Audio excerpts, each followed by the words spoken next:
നമസ്കാരം. നമ്മളിന്ന് കാണുവാൻ പോകുന്നത് B21 EC 06DE public economics block 3 unit 1 public expenditure ആണ്.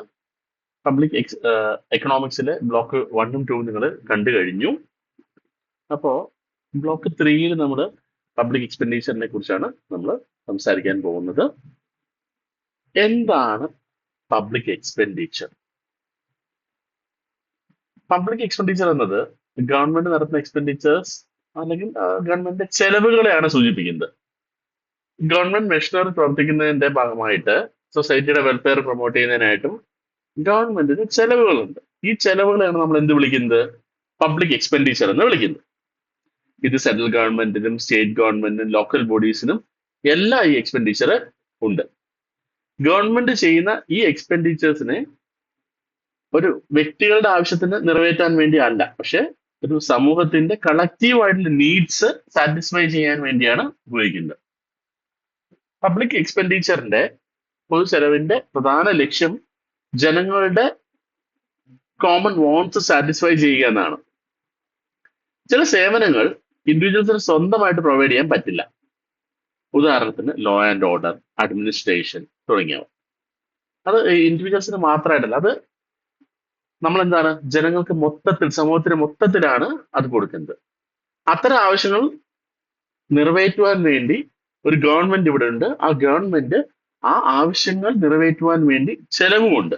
ആ ചെലവിനെയാണ് നമ്മൾ എന്ത് വിളിക്കുന്നത്? പബ്ലിക് എക്സ്പെൻഡിച്ചർ എന്ന് വിളിക്കുന്നത്. ജനങ്ങളുടെ പ്രൊട്ടക്ഷൻ ഉറപ്പാക്കുക, എക്കണോമിക് വെൽഫെയർ, സോഷ്യൽ വെൽഫെയറും ഉറപ്പാക്കുന്നതും എല്ലാം നമ്മൾ എന്ത് വഴിയാണ്? ഈ പബ്ലിക് എക്സ്പെൻഡിച്ചർ നടത്തിക്കൊണ്ടാണ് നമ്മൾ ഉറപ്പുവരുത്തുന്നത്. നേരത്തെ പഴയ ട്രഡീഷണൽ എക്കണോമിസ്റ്റുകൾ, പ്രത്യേകിച്ചും ക്ലാസിക്കൽ എക്കണോമിസ്റ്റുകൾ പബ്ലിക് എക്സ്പെൻഡിച്ചർ വർദ്ധിക്കുന്നതിന് അനുകൂലിച്ചിരുന്നില്ല. അവരുടെ അഭിപ്രായത്തില് ഗവൺമെന്റിന്റെ റോള് വളരെ ലിമിറ്റഡ് ആയിരിക്കണം. ഗവൺമെന്റ് എക്സ്പെൻഡിച്ചർ പലപ്പോഴും ഒരു വേസ്റ്റ്ഫുൾ റിസോഴ്സിന്റെ ഒരു വേസ്റ്റേജ് ആണെന്നാണ് അവർ പറയുന്നത്. പ്രൈവറ്റ് ഇൻഡിവിജ്വൽസ് പണം കൂടുതൽ എഫിഷ്യന്റ്ലി യൂസ് ചെയ്യുമെന്നും ഗവൺമെന്റ് അത്ര എഫിഷ്യന്റ്ലി യൂസ് ചെയ്യില്ല എന്നുമാണ് അവര് വിചാരിച്ചിരുന്നത്. അവരുടെ ഒരു വിശ്വാസം, അവരുടെ ഒരു പ്രോട്ടോകോളും അങ്ങനെയായിരുന്നു. അതിനാൽ അവർ ലേസേഴ്സ് ഫെയർ പോളിസി, അതായത് മിനിമം ഗവൺമെന്റ് ഇന്റർവെൻഷൻ ആണ് എക്കണോമിയിൽ വേണ്ടത് എന്നാണ് ട്രഡീഷണലി ക്ലാസിക്കൽ എക്കണോമിസ്റ്റുകൾ പറഞ്ഞു വെച്ചിരുന്നത്.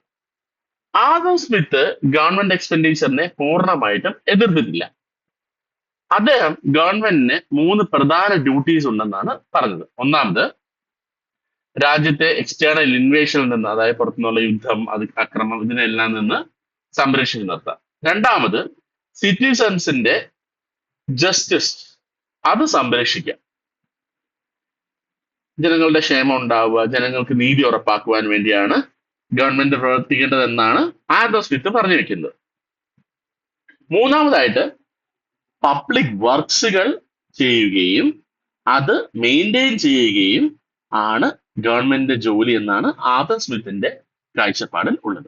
ഈ ആവശ്യങ്ങളെല്ലാം, അതായത് പുറത്തുനിന്നുള്ള എക്സ്റ്റേണൽ ഇൻവേഷൻ എല്ലാം തടയണം, അല്ലെങ്കിൽ ഏത് തരത്തിലുള്ള വയലൻസ് ഇൻവേഷൻ തടയണം, ജസ്റ്റിസ് ഉറപ്പാക്കണം, പബ്ലിക് വർക്ക്സ് നടത്തണം. ഈ 3 ആവശ്യങ്ങളും ചെയ്യാനാണ് ഗവൺമെന്റ് മെഷീനറി എന്നാണ് ആദം സ്മിത്തിന്റെ വ്യൂ.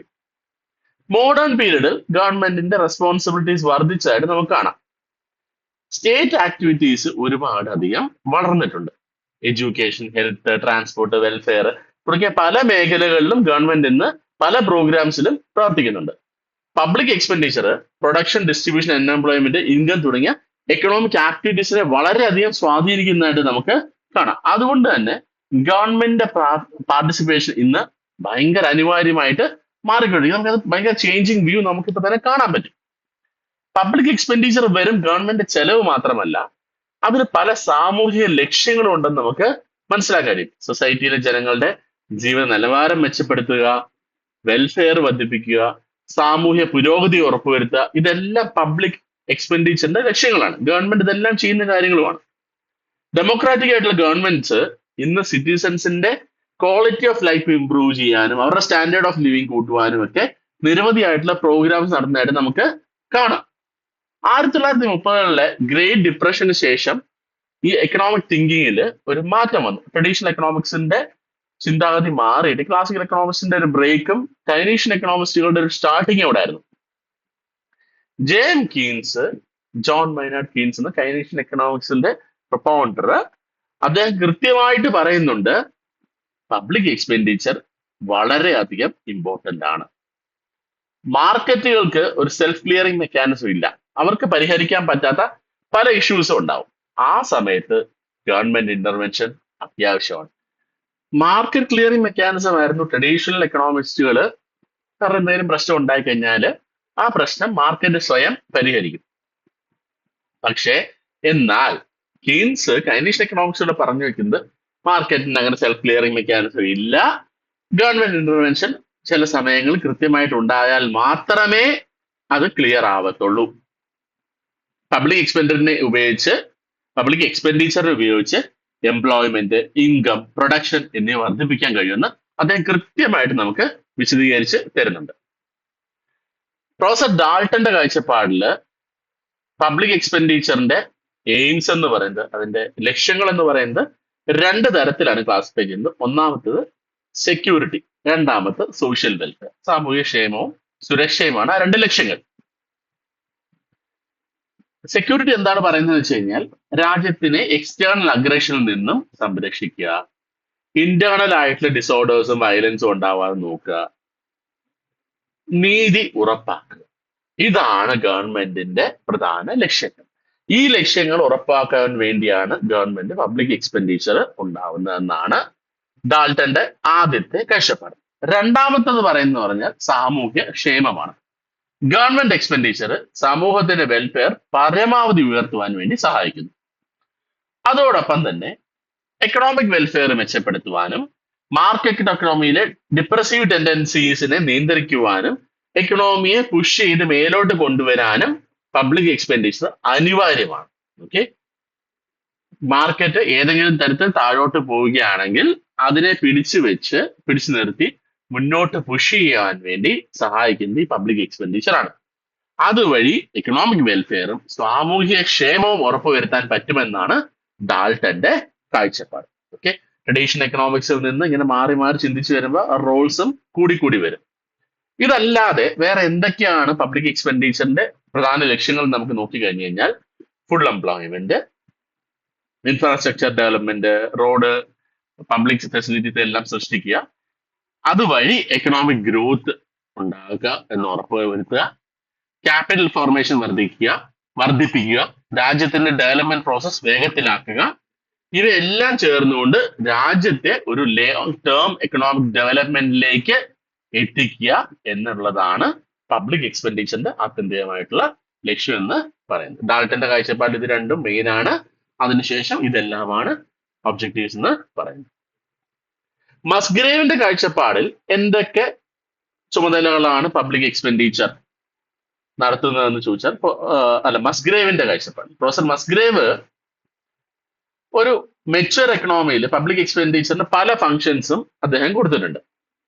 ഒന്നാമതായിട്ട് റിസോഴ്സിനെ അലോക്കേറ്റ് ചെയ്യുക, കൃത്യമായിട്ടുള്ള സ്ഥലങ്ങളിൽ റിസോഴ്സ് എത്തുന്ന ഉറപ്പുവരുത്തുക, മാർക്കറ്റിന്റെ ഇൻപെർഫെക്ഷൻസ് കുറയ്ക്കുക, ഇന്നിക്വാളിറ്റീസ് അസമത്വങ്ങളെ കുറയ്ക്കുക, സ്റ്റേബിൾ ആയിട്ട് എക്കണോമിയെ പിടിച്ചു നിർത്തുക, കൊമേഴ്ഷ്യൽ ആക്ടിവിറ്റീസ് സപ്പോർട്ട് ചെയ്ത് മുന്നോട്ട് പോവുക. ഇതെല്ലാം പബ്ലിക് എക്സ്പെൻഡിച്ചർ നടത്തിക്കൊണ്ട് ഗവൺമെന്റ് ചെയ്യുന്നു എന്നാണ് മസ്ഗ്രേവിന്റെ കാഴ്ചപ്പാട്. പബ്ലിക് എക്സ്പെൻഡിച്ചർ ഗവൺമെന്റ് എക്സ്പെൻഡിച്ചർ മാത്രമല്ല, സമൂഹത്തിന്റെ സോഷ്യൽ എക്കണോമിക് വെൽഫെയർ ഉറപ്പുവരുത്താനുള്ള ഒരു ഉപാധി കൂടിയായിട്ടാണ് നമുക്ക് കാണാൻ പറ്റും. ഇത് രാജ്യത്തിന്റെ സിറ്റിസൺസിനെയും രാജ്യത്തെ മൊത്തത്തിലും എന്ത് ചെയ്യുന്നു, സംരക്ഷിക്കുകയും എക്കണോമിക് ഡെവലപ്മെന്റ് പ്രോത്സാഹിപ്പിക്കുന്നതിൽ ഒരു പ്രധാന ഘടകമായിട്ട് വർക്ക് ചെയ്യുകയും ചെയ്യുന്നു. അതുകൊണ്ട് തന്നെ പബ്ലിക് എക്സ്പെൻഡിച്ചർ ഒരു രാജ്യത്തിന്റെ ഡെവലപ്മെന്റ് പ്രോസസ്സിന്റെ ബാക്ക് ബോൺ ആയി തന്നെ നമുക്ക് കണക്കാക്കാമെന്ന് നമുക്ക് ഇതിൽ നിന്ന് മനസ്സിലാക്കാവുന്നതാണ്. ഓക്കെ, അടുത്തായിട്ട് നമ്മൾ കാണുവാൻ പോകുന്നത് പബ്ലിക് എക്സ്പെൻഡിച്ചറിന്റെ കാനൻസ് അല്ലെങ്കിൽ പ്രിൻസിപ്പിൾസ് ഓഫ് പബ്ലിക് എക്സ്പെൻഡിച്ചർ ആണ്. ഈ കാനൻസ് എന്ന് പറഞ്ഞു കഴിഞ്ഞാൽ പ്രിൻസിപ്പിൾസിനെ തന്നെയാണ് ഉദ്ദേശിക്കുന്നത്. ഗവൺമെന്റ് പബ്ലിക് എക്സ്പെൻഡിച്ചർ എങ്ങനെ നടത്തണമെന്നുള്ള ചില ഗൈഡിങ് പ്രിൻസിപ്പിൾസ് ഉണ്ട്. ഇവയാണ് കാനൻസ് ഓഫ് പബ്ലിക് എക്സ്പെൻഡിച്ചർ എന്ന് വിളിക്കുന്നത്. ഗവൺമെന്റ് നമ്മുടെ പബ്ലിക് മണിയാണ് സ്പെൻഡ് ചെയ്യുന്നത്. അപ്പോൾ എഫിഷ്യൻസിയും എക്കണോമിയും പ്രോപ്പർ യൂട്ടിലൈസേഷനും ഉറപ്പാക്കണമെങ്കിൽ അതിനുവേണ്ടി കുറച്ച് പ്രിൻസിപ്പിൾസ് ഫോളോ ചെയ്യണം. ആ തത്വങ്ങളാണ് നമ്മൾ പറയുന്നത്. സിമ്പിളായി പറഞ്ഞാല് പബ്ലിക് എക്സ്പെൻഡിച്ചർ ശരിയായ രീതിയിൽ നടത്താൻ സഹായിക്കുന്ന റൂൾസിനെയാണ് നമ്മൾ എന്ത് വിളിക്കുന്നത്? കാനൻസ് ഓഫ് പബ്ലിക് എക്സ്പെൻഡിച്ചർ എന്ന് വിളിക്കുന്നത്. ആദ്യമായിട്ട് നമുക്ക് കാണാം കാനൻ ഓഫ് ബെനിഫിറ്റ്. ഒരു പ്രധാന പ്രിൻസിപ്പിൾ ആണ് കാനൻ ഓഫ് ബെനിഫിറ്റ്. ഗവൺമെന്റ് എക്സ്പെൻഡിച്ചറിനെ ഒരു പ്രത്യേക ഗ്രൂപ്പിനെ മാത്രം ബെനിഫിറ്റ് ചെയ്യുന്ന പദ്ധതികൾ ആയി കാണരുത്. അത് സമൂഹത്തിന്റെ മൊത്തം അഡ്വാൻറ്റേജിന് വേണ്ടിയാണ് ഉണ്ടാവേണ്ടത്. ഒരു മുഴുവൻ സൊസൈറ്റിക്കും ബെനിഫിറ്റ് ആവുന്ന രീതിയിൽ വേണം എക്സ്പെൻഡിച്ചർ നടത്താൻ. Greatest good of the greatest number. Okay, ഒരു ബേസിക് പ്രിൻസിപ്പിൾ ആണ്.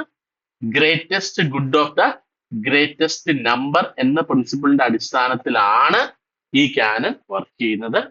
അതായത് പബ്ലിക് മണി ഉപയോഗിക്കുമ്പോൾ മാക്സിമം സോഷ്യൽ വെൽഫെയർ ലഭിക്കണമെന്നാണ് കാനൻ ഓഫ് ബെനിഫിറ്റ് പറയുന്നത്. കാനൻ ഓഫ് എക്കണോമി എന്ന് പറയുന്നത് അത് ഒരിക്കലും നമ്മുടെ ഒരു സ്റ്റിഞ്ചിനെസ്സോ മൈസർനെസ്സോ അങ്ങനൊന്നും അല്ല. അതായത് നമ്മുടെ പിശുക്കത്തരം അല്ല. ഗവൺമെന്റ് ചെലവഴിക്കുന്നത് ഒരു വേസ്റ്റ്ഫുൾ ആയിട്ടുള്ള രീതിയിൽ പോകരുത്. ആവശ്യമില്ലാത്ത എക്സ്പെൻഡിച്ചർ ഒഴിവാക്കുകയും ആവശ്യമായ മേഖലകളിൽ മാത്രം എക്സ്പെൻഡിച്ചർ നടത്തുകയും വേണം. അതോടൊപ്പം പ്രൊഡക്ഷൻ വർദ്ധിപ്പിക്കുന്ന ആക്ടിവിറ്റീസിന് എക്സ്പെൻഡിച്ചർ നൽകണമെന്നാണ് കാനൻ ഓഫ് എക്കണോമി പറയുന്നത്.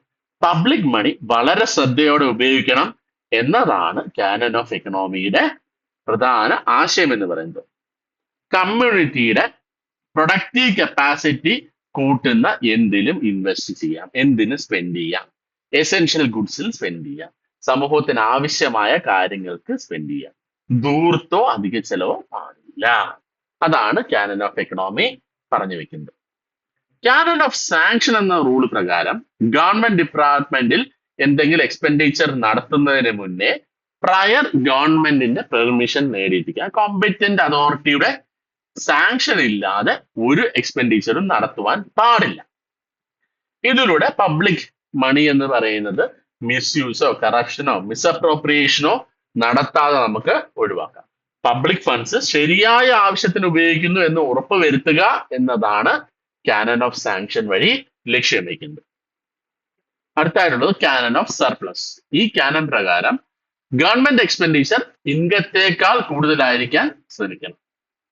ഡെഫിസിറ്റ് കൂടുതലാകാതിരിക്കാൻ ശ്രമിക്കണം. അതായത് എക്സ്പെൻഡിച്ചർ ഇൻകത്തെക്കാട്ടി കൂടുതൽ ആകരുത്. ഓക്കെ, ഡെഫിസിറ്റ് ഫിനാൻസിങ് പരമാവധി ഒഴിവാക്കണം. അതായത് കടം മേടിക്കുന്ന പരമാവധി ഒഴിവാക്കണം. ഒരു പ്രൂഡന്റ് ഇൻഡിവിജ്വൽ തന്റെ ഇൻകം അനുസരിച്ച് എങ്ങനെ എക്സ്പെൻഡിച്ചർ അഡ്ജസ്റ്റ് ചെയ്യുന്നു, അതുപോലെ തന്നെ ഒരു സെൻസിബിൾ ആയിട്ടുള്ള ഒരു വ്യക്തി എങ്ങനെയാണ് തന്റെ വരുമാനത്തിനനുസരിച്ച് ചെലവ് കൺട്രോൾ ചെയ്ത് ചെലവാക്കുന്നത്, അതിനനുസരിച്ച് ഗവൺമെന്റും പ്രവർത്തിക്കണം. സാധ്യമെങ്കിൽ ഒരു മോഡറേറ്റ് ആയിട്ടുള്ള സർപ്ലസ് കൂടി നിലനിർത്തണം എന്നാണ് കാനൻ ഓഫ് സർപ്ലസ് പറഞ്ഞ് വെക്കുന്നത്. അപ്പൊ നമുക്ക് അടുത്തായിട്ട് എന്താണ് കാനൻ ഓഫ് ഇലാസ്റ്റിസിറ്റി എന്ന് നോക്കാം. രാജ്യത്തിന്റെ ആവശ്യങ്ങൾ സമയത്തിനനുസരിച്ച് മാറിക്കൊണ്ടിരിക്കും. ഓരോ കാലത്തും സമയത്തിനനുസരിച്ച് മാറിക്കൊണ്ടിരിക്കും. അതുകൊണ്ട് എക്സ്പെൻഡിച്ചർ പോളിസി ഒരിക്കലും റിജിഡ് ആകരുത്. ഒരു യുദ്ധമോ എക്കണോമിക് ക്രൈസിസോ നാച്ചുറൽ ഡിസാസ്റ്ററോ റിസെഷനോ അങ്ങനെ എന്തെങ്കിലുമൊക്കെ എമർജൻസി സിറ്റുവേഷൻസ് വരുന്ന സാഹചര്യത്തിൽ എക്സ്പെൻഡിച്ചർ പാറ്റേൺ മാറ്റേണ്ടി വന്നേക്കാം. അതിനാൽ ഫ്ലെക്സിബിൾ ആയിട്ടുള്ള ഒരു എക്സ്പെൻഡിച്ചർ പോളിസി വേണമെന്നാണ് കാനൻ ഓഫ് ഇലാസ്റ്റിസിറ്റി പറഞ്ഞു വെക്കുന്നത്. 5ാമത്തെ കാനനാണ് ഇപ്പൊ കണ്ടത്. അതാണ് കാനൻ ഓഫ് ഇലാസ്റ്റിസിറ്റി. ഫ്ലെക്സിബിൾ ആയിട്ട് മാറ്റാൻ പറ്റുന്ന എക്സ്പെൻഡിച്ചർ പോളിസി. അടുത്തായിട്ട് പറയുന്നത് എന്താണ്? കാനൻ ഓഫ് പ്രൊഡക്ടിവിറ്റിയാണ്. കാനൻ ഓഫ് പ്രൊഡക്ടിവിറ്റി പ്രകാരം പബ്ലിക് എക്സ്പെൻഡിച്ചർ രാജ്യത്തിന്റെ പ്രൊഡക്ഷൻ കപ്പാസിറ്റി വർദ്ധിക്കണം. ഡെവലപ്മെന്റ് ആക്ടിവിറ്റീസിലേക്ക് കൂടുതൽ ഫണ്ട് അലോക്കേറ്റ് ചെയ്യണം. ഇൻഫ്രാസ്ട്രക്ചർ, അഗ്രികൾച്ചർ, ഇൻഡസ്ട്രി തുടങ്ങിയ പ്രൊഡക്റ്റീവ് സെക്ടേഴ്സിന് എക്സ്പെൻഡിച്ചർ നൽകുമ്പോൾ എക്കണോമി കൂടുതൽ വളരും. അവിടെ നിന്ന് കൂടുതൽ ഗ്രോത്ത് ലഭിക്കും. ഓക്കെ, അതുകൊണ്ട് പബ്ലിക് എക്സ്പെൻഡിച്ചർ എപ്പോഴും പ്രൊഡക്റ്റീവ് ആയിട്ടുള്ള സെക്ടേഴ്സിൽ ഇൻവെസ്റ്റ് ചെയ്ത് പ്രൊഡക്റ്റീവ് ആക്ടിവിറ്റീസിനെ സപ്പോർട്ട് ചെയ്ത് പ്രൊഡക്ഷൻ കൂട്ടുന്ന, അതുവഴി എക്കണോമിക് ഡെവലപ്മെന്റിലേക്ക് കോൺട്രിബ്യൂട്ട് ചെയ്യുന്ന ഒന്നായിരിക്കണം പബ്ലിക് എക്സ്പെൻഡിച്ചർ എന്നാണ് കാനൻ ഓഫ് പ്രൊഡക്ടിവിറ്റി പറഞ്ഞു വെക്കുന്നത്. അടുത്തായിട്ടുള്ളത് കാനൻ ഓഫ് ഇക്വിറ്റബിൾ ഡിസ്ട്രിബ്യൂഷൻ. അതായത് നമ്മുടെ സൊസൈറ്റിയിൽ ഇൻകം ഡിസ്ട്രിബ്യൂഷൻ ഒരിക്കലും ഒരുപോലെ അല്ല. ചിലർക്ക് കൂടുതൽ ഇൻകം ലഭിക്കുന്നുണ്ട്, ചിലർ പിന്നോക്കം നിൽക്കുന്നു. പബ്ലിക് എക്സ്പെൻഡിച്ചർ വഴി ഈ ഇൻഇക്വാലിറ്റീസ് കുറയ്ക്കണം. Social welfare programmes, education, health care തുടങ്ങിയ പബ്ലിക് എക്സ്പെൻഡിച്ചർ ഈ ഇക്വിറ്റബിൾ ഡിസ്ട്രിബ്യൂഷൻ ഉറപ്പുവരുത്തണം. സോഷ്യൽ ജസ്റ്റിസ് പ്രൊമോട്ട് ചെയ്യുന്നതായിരിക്കണം കാനൻ, ആയിരിക്കണം പബ്ലിക് എക്സ്പെൻഡിച്ചർ എന്നാണ് ഈ കാനന്റെ ലക്ഷ്യം. അതായത് എക്കണോമിക്കലി ഇൻകം വൈസ് ബാക്ക്വേർഡ് നിൽക്കുന്ന സൊസൈറ്റീസിലേക്ക് കൂടുതൽ സോഷ്യൽ വെൽഫെയർ ആക്ടിവിറ്റീസ് എത്തിക്കണമെന്നാണ്. അതുവഴി സോഷ്യൽ ഇൻഇക്വാലിറ്റീസിനെ, ഇൻകം ഡിസ്ട്രിബ്യൂഷനിലെ ഇൻഇക്വാലിറ്റീസിനെ കുറയ്ക്കണമെന്നാണ് ഈ കാനന്റെ ലക്ഷ്യം. അവസാനമായി നമുക്ക് പറഞ്ഞു വെക്കാനുള്ളത് canon of coordination. Federal system ഉള്ള രാജ്യങ്ങളിൽ സെൻട്രൽ, സ്റ്റേറ്റ്, ലോക്കൽ ഗവൺമെന്റ്സിന് വേറിട്ട ബഡ്ജറ്റുകൾ ഉണ്ട്. ഇവ തമ്മിൽ പ്രോപ്പർ ആയിട്ടുള്ള കോർഡിനേഷൻ ഉണ്ടാവണം.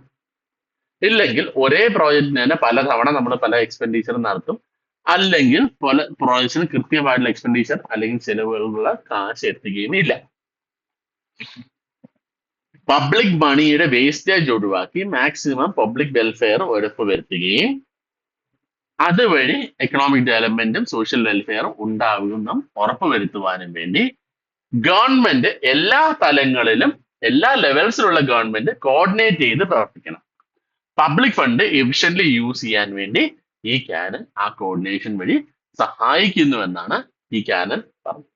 ഇതാണ് കാനൻസ് ഓഫ് പബ്ലിക് എക്സ്പെൻഡിച്ചർ, അല്ലെങ്കിൽ principles or rules on how to do a public expenditure എന്നാണ് നമ്മളിപ്പോൾ കണ്ടത്. ഓക്കെ, അടുത്തായിട്ട് നമ്മൾ കാണാൻ പോകുന്നത് പബ്ലിക് എക്സ്പെൻഡിച്ചറിന്റെ വിവിധ ഫോമുകളെ കുറിച്ചാണ്. പബ്ലിക് എക്സ്പെൻഡിച്ചർ എല്ലാ സമയത്തും ഒരേ രീതിയിലല്ല നടക്കുന്നത്. പ്രധാനമായും 3 രീതികളിലാണ് പബ്ലിക് എക്സ്പെൻഡിച്ചർ നടത്തപ്പെടുന്നത്. 1 purchase of goods and service, 2 transfer payments, 3 lending. ഇവയിലൂടെ ഗവൺമെന്റ് വിവിധ ഒബ്ജക്റ്റീവ്സ് അച്ചീവ് ചെയ്യാനാണ് ശ്രമിക്കുന്നത്. അപ്പോൾ 3 ഫോംസ് നമ്മൾ കണ്ടു. പബ്ലിക് എക്സ്പെൻഡിച്ചർ നടത്തുന്ന 3 ഫോംസ് ആണ് നമ്മൾ പറഞ്ഞത്. ആദ്യത്തത് purchase of goods and service എന്നാണ് നമുക്ക് കാണാം. ഇത് പറയുന്നത് ഗവൺമെന്റ് ആക്ടിവിറ്റീസിന് വേണ്ടി ഗുഡ്സ് ആൻഡ് സർവീസ് വാങ്ങുന്നതിനെ സൂചിപ്പിക്കുന്നു. ഗവൺമെന്റ് ഡിപ്പാർട്ട്മെന്റ്സ് പ്രവർത്തിക്കുന്നതിനായിട്ടുള്ള സാധനങ്ങളും സേവനങ്ങളും ഗവൺമെന്റ് വാങ്ങുന്നു. ചെറിയ പേപ്പർ ക്ലിപ്പ് മുതൽ മിലിറ്ററി എയർക്രാഫ്റ്റ് വരെയുള്ള പർച്ചേസുകൾ നമുക്ക് എന്ത് ചെയ്യാൻ പറ്റും, ഇതിനകത്ത് ഉൾപ്പെടുത്താൻ പറ്റും. ഗവൺമെന്റ് മെഷീനറി പ്രവർത്തിപ്പിക്കാനുള്ള ഡയറക്റ്റ് എക്സ്പെൻഡിച്ചർ ആണ് ഇതിലുള്ളത്.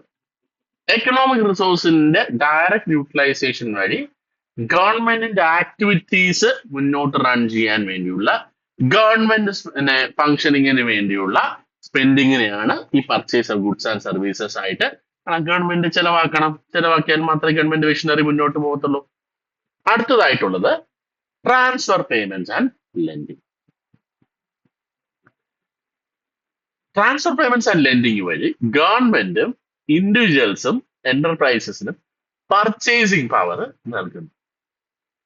ഇതിലൂടെ അവർ മാർക്കറ്റിൽ നിന്ന് ഗുഡ്സ് ആൻഡ് സർവീസസ് വാങ്ങിക്കുവാൻ അവർക്ക് കഴിയുന്നു, ഇൻഡിവിജ്വൽസിനും എന്റർപ്രൈസസിനും. ഡെവലപ്ഡ് കൺട്രീസിൽ സോഷ്യൽ വെൽഫെയർ പേയ്മെന്റ്സ് ഗവൺമെന്റ് എക്സ്പെൻഡിച്ചറിന്റെ ഒരു വലിയ ഭാഗമാണ്. ഡെവലപ്പിംഗ് കൺട്രീസിൽ ചില വെൽഫെയർ ഫംഗ്ഷൻസ് സബ്സിഡി വഴിയും നടപ്പാക്കുന്നുണ്ട്. ട്രാൻസ്ഫർ പേയ്മെന്റ്സ് ആയിട്ടും ലെൻഡിങ് ആയിട്ടും ഇത് നമുക്ക് കണക്കാക്കുവാൻ സാധിക്കുന്നുണ്ട്. നമുക്ക് ഗവൺമെന്റ് എക്സ്പെൻഡിച്ചറിനെ പലതായിട്ട് ക്ലാസിഫൈ ചെയ്ത് കഴിഞ്ഞാൽ ഗവൺമെന്റ് എക്സ്പെൻഡിച്ചർ അനലൈസ് ചെയ്യുന്നതിനും കൺട്രോൾ ചെയ്യുന്നതിനും വിവിധതരം ക്ലാസിഫിക്കേഷൻ നമ്മൾ ഉപയോഗിക്കുന്നുണ്ട്. ഓരോ ക്ലാസിഫിക്കേഷനും ഓരോ ഒബ്ജക്റ്റീവും ഉണ്ട്. Financial control, economic growth, resource allocation, price stability തുടങ്ങിയ ആവശ്യങ്ങൾക്കായി എക്സ്പെൻഡിച്ചർ വിവിധ രീതിയിൽ ക്ലാസിഫൈ ചെയ്യുന്നതായിട്ട് നമുക്ക് കാണാൻ പറ്റും. Functional or budget classification, economic classification, cross classification, accounting classification ആണ് ഇവ. ആദ്യമായിട്ട് ഫങ്ഷനിങ് ഓർ ബഡ്ജറ്റ് ക്ലാസിഫിക്കേഷൻ എന്താണെന്ന് നമുക്ക് നോക്കാം. ഫങ്ഷണൽ ക്ലാസിഫിക്കേഷൻ എക്സ്പെൻഡിച്ചർ നടക്കുന്ന ഡിപ്പാർട്ട്മെന്റ് അല്ലെങ്കിൽ ഓർഗനൈസേഷൻ, അത് ഏത് സ്ഥാപനമാണോ നടത്തുന്നത് അത് അടിസ്ഥാനത്തിലാണ് ഈ ക്ലാസിഫിക്കേഷൻ വരുന്നത്. ഉദാഹരണത്തിന് ഹോസ്പിറ്റൽ, ഒരു പബ്ലിക് ആശുപത്രി, ഒരു ഹോസ്പിറ്റൽ നിർമ്മിക്കുകയാണെങ്കിൽ അത് പബ്ലിക് വർക്ക്സ് എക്സ്പെൻഡിച്ചറായി ക്ലാസിഫൈ ചെയ്യാം.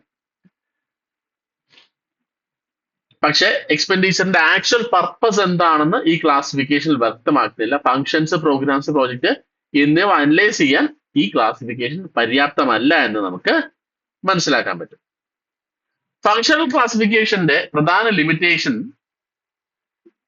എക്സ്പെൻഡിച്ചറിന്റെ പർപ്പസ് വ്യക്തമാണ്. കാരണം പബ്ലിക് സർവീസസ്, അല്ലെങ്കിൽ നമ്മൾ നേരത്തെ പറഞ്ഞ ഹോസ്പിറ്റൽ ചെലവും ഒരു പബ്ലിക് വർക്ക് എക്സ്പെൻഡിച്ചർ ആണ്. ഒരു റോഡ് പണിയും പബ്ലിക് വർക്ക് എക്സ്പെൻഡിച്ചർ ആണ്. എന്തിനു വേണ്ടി ചെലവാക്കി? സമൂഹത്തിന് വേണ്ടി ചെലവാക്കി എന്ന് മാത്രമേ പറയാൻ പറ്റൂ. അതിന്റെ പർട്ടിക്കുലർ ക്ലാസ് അല്ലെങ്കിൽ എന്തിനു വേണ്ടി എന്നുള്ളത് കൃത്യമായിട്ട് പറയാൻ പറ്റില്ല.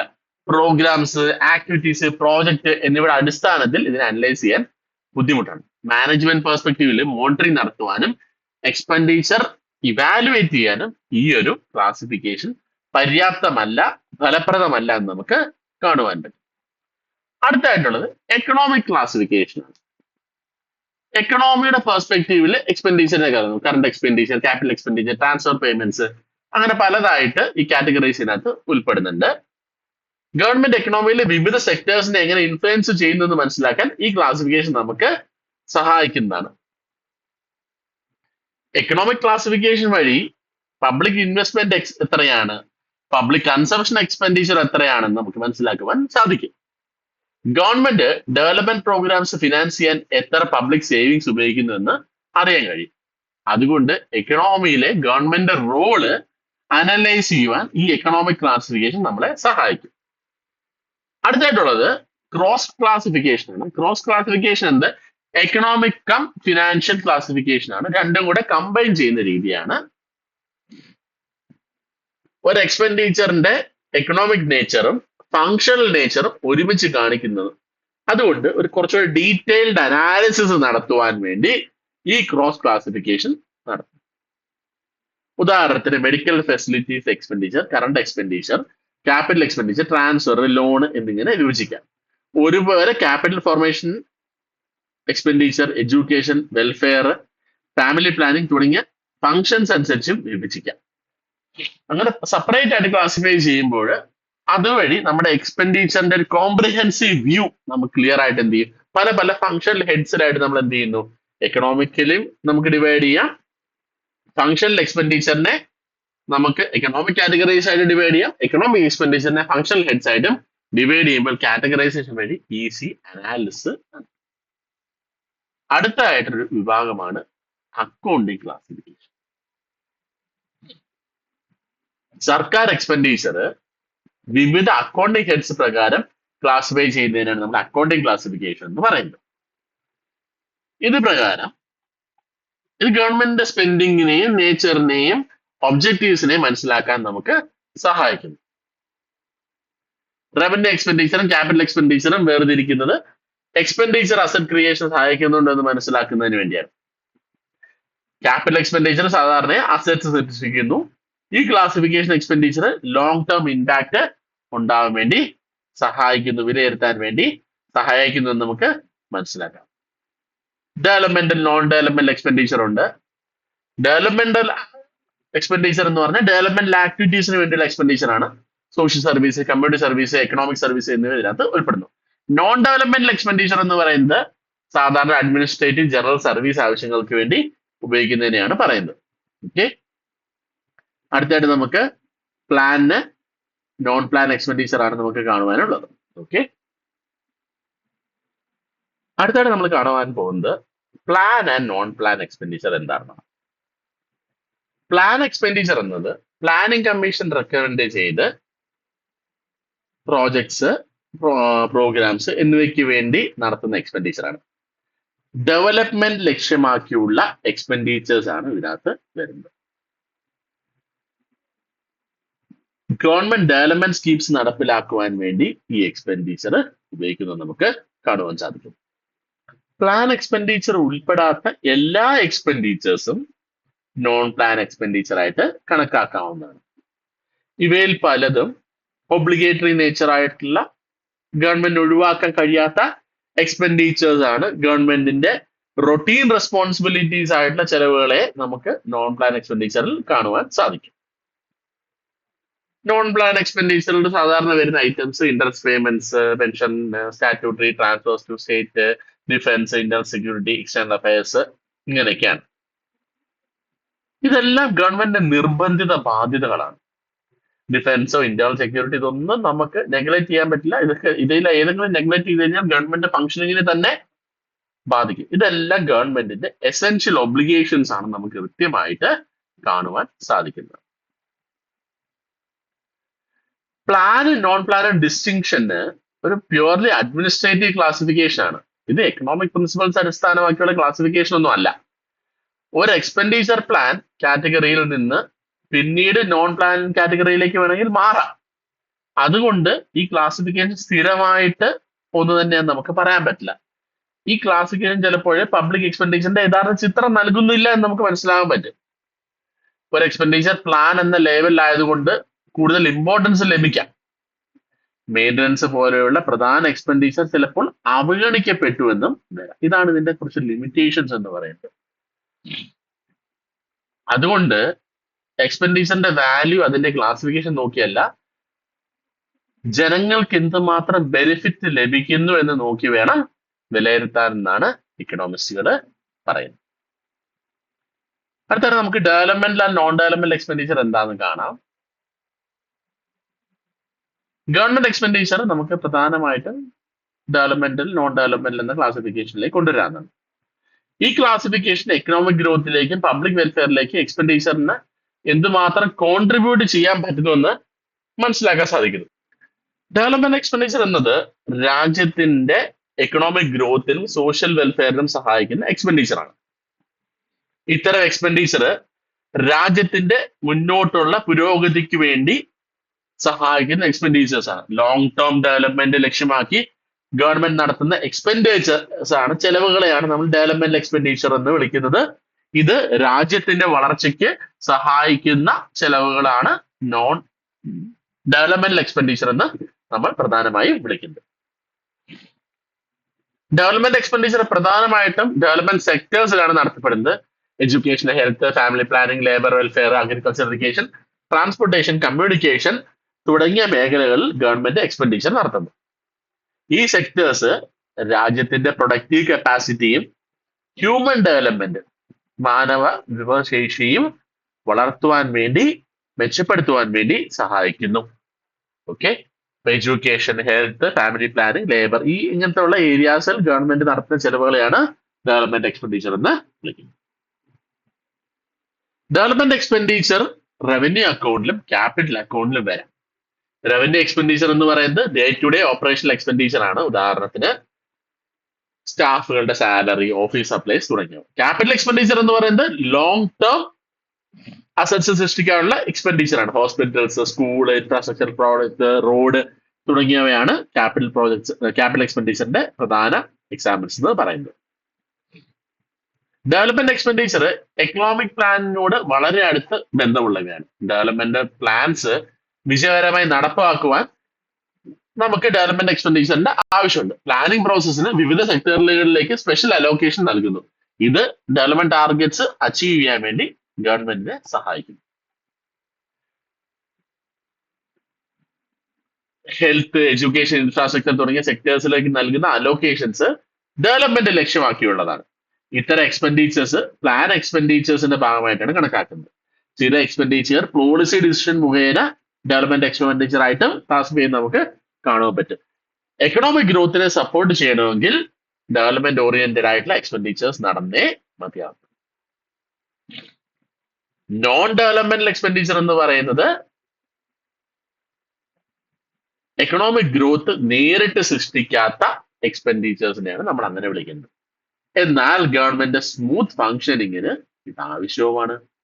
Administration, governance, law and order തുടങ്ങിയ കാര്യങ്ങൾ നടത്തുവാൻ ഗവൺമെന്റിന് എക്സ്പെൻഡിച്ചർ ആവശ്യം. നോൺ ഡെവലപ്മെന്റൽ എക്സ്പെൻഡിച്ചറിന്റെ പ്രധാന മേഖല എന്ന് പറഞ്ഞാൽ defence expenditure, tax collection, administrative service, interest payments തുടങ്ങിയവയാണ്. ഇവ രാജ്യത്തിന്റെ ഒരു ഡേ ടു ഡേ എക്സ്പെൻസിന് വേണ്ടിയാണ് ഈ എക്സ്പെൻഡിച്ചർ ചെലവാക്കുന്നത്. എക്കണോമിക് ഗ്രോത്തിന് നേരിട്ട് ഒരു കോൺട്രിബ്യൂഷൻ ഇല്ലെങ്കിൽ കൂടി എക്കണോമിക് ഫങ്ഷൻ, ഗവൺമെന്റിന്റെ ഫങ്ഷനിങ് ഡേ ടു ഡേ ആക്ടിവിറ്റീസിന് ഗവൺമെന്റ് മെഷീനറി പ്രവർത്തിക്കണമെങ്കിലും ഈ നോൺ ഗവൺമെന്റ് എക്സ്പെൻഡിച്ചർ കൂടിയേ തീരും. നോൺ ഗവൺമെന്റ് എക്സ്പെൻഡിച്ചർ പ്രൊഡക്റ്റീവ് അല്ല എന്ന് പറയുന്നത് അത് യൂസ്ലെസ് ആണെന്നുള്ള അർത്ഥത്തിലല്ല. ഗവൺമെന്റ് അഡ്മിനിസ്ട്രേഷൻ കാര്യമായിട്ട് പ്രവർത്തിക്കാൻ ഈ എക്സ്പെൻഡിച്ചർ ആവശ്യമാണ്. Governance, law and order, stability എന്നിവ നിലനിർത്താൻ ഈ എക്സ്പെൻഡിച്ചറിന് വലിയൊരു പങ്ക് വഹിക്കുന്നുണ്ട്. ഡെവലപ്മെന്റും അപ്പൊ നോൺ ഡെവലപ്മെന്റ് എക്സ്പെൻഡിച്ചർ യൂസ്ലെസ് അല്ല, അത് സപ്പോർട്ട് മെക്കാനിസം ആണ് പ്രൊവൈഡ് ചെയ്യുന്നത്. അത് നമുക്ക് മനസ്സിലാക്കാൻ കഴിയും. ഡെവലപ്മെന്റ് ആൻഡ് നോൺ ഡെവലപ്മെന്റ് എന്ന ഡിസ്റ്റിങ്ഷൻ എല്ലായ്പ്പോഴും വ്യക്തമായിക്കണമെന്നില്ല. ചില നോൺ ഡെവലപ്മെന്റ് എക്സ്പെൻഡിച്ചേഴ്സ് ഇൻഡയറക്റ്റ് ആയിട്ട് ഡെവലപ്മെന്റിനെ സഹായിക്കുന്നവയാവാം. അതുകൊണ്ട് എക്സ്പെൻഡിച്ചർ തരത്തിലുള്ള ക്ലാസിഫിക്കേഷൻ നമുക്ക് കുറച്ച് കോംപ്ലിക്കേറ്റഡ് ആണെന്ന് നമുക്ക് കാണുവാൻ വേണ്ടി പറ്റും. അഡ്മിനിസ്ട്രേഷൻ, റീഹാബിലിറ്റേഷൻ, റിലീഫ് എക്സ്പെൻഡിച്ചർ ചിലപ്പോൾ നോൺ ഡെവലപ്മെന്റ് എക്സ്പെൻഡിച്ചർ ആയിട്ട് ക്ലാസിഫൈ ചെയ്യുന്നു. പക്ഷേ ഇവ സൊസൈറ്റിക്ക് ഒരു സ്റ്റെബിലിറ്റി കൊടുക്കാൻ വേണ്ടി സഹായിക്കുന്ന എക്സ്പെൻഡിച്ചേഴ്സ് ആണ്. അതുകൊണ്ട് തന്നെ ഇത്തരം എക്സ്പെൻഡിച്ചേഴ്സ് നമുക്ക് ഇൻഡയറക്റ്റ് ആയിട്ട് ഡെവലപ്മെന്റ് സഹായിക്കുന്നതായിട്ട് കാണാം. ഡിഫൻസ് എക്സ്പെൻഡിച്ചർ സാധാരണ നോൺ ഡെവലപ്മെന്റ് എക്സ്പെൻഡിച്ചറിലായിട്ടാണ് കണക്കാക്കുന്നത്. എന്നാൽ നാഷണൽ സെക്യൂരിറ്റി എന്നത് എക്കണോമിക് ഡെവലപ്മെന്റ് സഹായിക്കുന്ന വളരെ കാര്യമാണ്. ഒരു സേഫ് അല്ലാത്ത വാർ പ്രോൺ ആയിട്ടുള്ള ഒരു കൺട്രിക്ക് ഒരിക്കലും എക്കണോമിക് ഡെവലപ്മെന്റ് അച്ചീവ് ചെയ്യാൻ പറ്റില്ല. ഇൻവെസ്റ്റേഴ്സിനും ബിസിനസിനും സുരക്ഷിത അന്തരീക്ഷം ആവശ്യമാണ്. അതുകൊണ്ട് ഡിഫൻസ് എക്സ്പെൻഡിച്ചർ ഇൻഡയറക്റ്റ് ആയിട്ട് എക്കണോമിക് ഗ്രോത്തിനെ സഹായിക്കാൻ നമുക്ക് കാണുവാൻ കഴിയും. ഇങ്ങനെ പലതരം ക്ലാസിഫിക്കേഷനും ഇതിനകത്ത് ഈ ഡെവലപ്മെന്റ് നോൺ ഡെവലപ്മെന്റ് എക്സ്പെൻഡിച്ചറിന്റെ ക്ലാസിഫിക്കേഷന് ഒരുപാട് ലിമിറ്റേഷൻസ് ഉണ്ട്. ഈ ക്ലാസിഫിക്കേഷൻ വളരെ റിജിഡ് ആയിട്ട് ഉപയോഗിക്കാൻ പറ്റില്ല. ഡെവലപ്മെന്റ് എക്സ്പെൻഡിച്ചർ എല്ലായ്പ്പോഴും പ്രൊഡക്റ്റീവ് ആയിരിക്കണം എന്നില്ല. അതുപോലെ നോൺ ഡെവലപ്മെന്റ് എക്സ്പെൻഡിച്ചർ അൺപ്രൊഡക്റ്റീവ് ആണെന്ന് നമുക്ക് പറയാൻ പറ്റൂല. റിയാലിറ്റിയിൽ രണ്ടും ഡെവലപ്മെന്റ് പ്രോസസ്സിൽ പ്രധാനപ്പെട്ട പങ്ക് വഹിക്കുന്നുണ്ട്. പോളിസി പെർസ്പെക്റ്റീവില് ഡെവലപ്മെന്റ് എക്സ്പെൻഡിച്ചർ മാത്രമല്ല നോൺ ഡെവലപ്മെന്റ് എക്സ്പെൻഡിച്ചർ ഇമ്പോർട്ടന്റ് ആണെന്ന് നമുക്ക് കാണാൻ പറ്റും. പബ്ലിക് എക്സ്പെൻഡിച്ചറിന്റെ അൾട്ടിമേറ്റ് ഒബ്ജക്റ്റീവ് എക്കണോമിക് വെൽഫെയർ വർദ്ധിപ്പിക്കുക, സോഷ്യൽ വെൽഫെയർ വർദ്ധിപ്പിക്കുക, സമൂഹത്തിൽ എല്ലാവർക്കും ഈ ഗുണം എത്തുക. അതുകൊണ്ട് രണ്ടിന്റെ ഇടയിൽ പ്രോപ്പർ ബാലൻസ് നിലനിർത്തണം. ബാലൻസ്ഡ് എക്സ്പെൻഡിച്ചർ പോളിസി ആണ് ഒരു ഗവൺമെന്റിനെ എപ്പോഴും സഹായിക്കുന്നത് നമുക്ക് കാണാം. ഡെവലപ്മെന്റ് എക്സ്പെൻഡിച്ചറിലേക്ക് മാത്രം നമ്മൾ ഇമ്പോർട്ടൻസ് നൽകുകയാണെങ്കിൽ പല പ്രശ്നങ്ങളും ഉണ്ടാകുന്നതായിട്ട് നമുക്ക് കാണുവാൻ സാധിക്കും. ഇത് പല പ്രശ്നങ്ങളും സൃഷ്ടിക്കുന്നതായിട്ട് നമുക്ക് ക്ലിയർ ആയിട്ട് കാണുവാൻ വേണ്ടി പറ്റുന്നതാണ്. നെസസറി അഡ്മിനിസ്ട്രേറ്റീവ് എക്സ്പെൻഡിച്ചർ കുറയാം, ഗവൺമെന്റിന്റെ പ്രധാന ഫങ്ഷൻസ് അങ്ങനെയാണെങ്കിൽ ദുർബലമാവും, അതിലൂടെ എക്കണോമിക് പ്രോഗ്രസിനെ ബാധിക്കും. അതിനാൽ എക്സ്പെൻഡിച്ചറിന്റെ വാല്യൂ നോക്കിയല്ല, ക്ലാസിഫിക്കേഷൻ നോക്കിയല്ല, സൊസൈറ്റിക്ക് നൽകുന്ന കോൺട്രിബ്യൂഷൻ നോക്കിയാണ് നമ്മൾ എപ്പോഴും ഒരു എക്സ്പെൻഡിച്ചറിനെ വിലയിരുത്തുന്നത്. ഓക്കെ, അപ്പൊ ഇത് നമുക്ക് മനസ്സിലാക്കാൻ പറ്റുന്ന എന്താ, ഡെവലപ്മെന്റ് എക്സ്പെൻഡിച്ചർ ഡയറക്ട്ലി ഗ്രോത്തിന് വെൽഫെയറിന് സഹായിക്കുന്നു, നോൺ ഡെവലപ്മെന്റ് സപ്പോർട്ട് ചെയ്യുന്നു, അത് ഗവർണൻസും സ്റ്റെബിലിറ്റി കൊണ്ടുവരാൻ വേണ്ടി സഹായിക്കുന്നു. നമുക്ക് ഇത് രണ്ടും ആവശ്യമാണ്. എന്നാൽ ഇത് രണ്ടും ഒരു ബാലൻസ്ഡ് ആയിട്ട് രീതിയിലുണ്ടെങ്കിൽ മാത്രമേ ഗവൺമെന്റിന് മുന്നോട്ട് പോയി എക്കണോമിക് ഡെവലപ്മെന്റ് അച്ചീവ് ചെയ്യാൻ വേണ്ടി പറ്റും. ഇതാണ് നമുക്ക് B23C06DC പബ്ലിക് എക്കണോമിക്സിലെ ബ്ലോക്ക് 3 യൂണിറ്റ് 1 നമുക്ക് കാണുവാനുള്ളത്. ഓക്കെ.